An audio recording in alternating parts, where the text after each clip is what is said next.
the Dolphins doing? Because if you look at the trade potential, you mentioned the Tua trade, okay? But I've seen A-Chain, I've seen every offensive skill player that the Dolphins have brought in under the Mike McDaniel system that now he's gone, now going to the Chargers.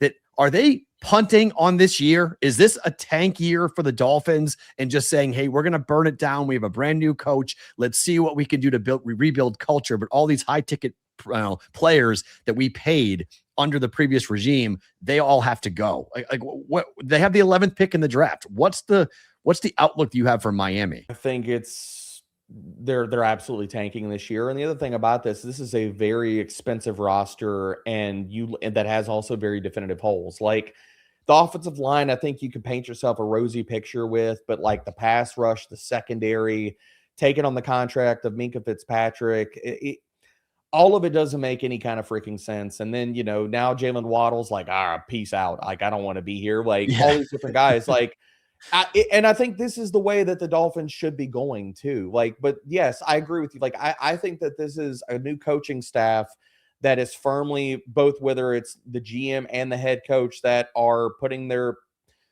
stamp on this team, saying, look, like, okay.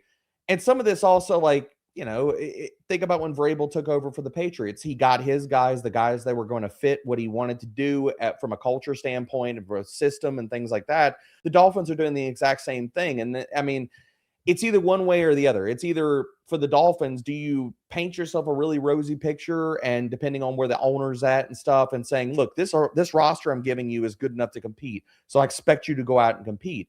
But obviously what we're seeing right now based off of all their moves, that job interview probably went more like, okay, this roster has underperformed. We need to tear this down to the freaking studs, however far you want to do that. And let's press the reset button and press it hard. And I'm not against that.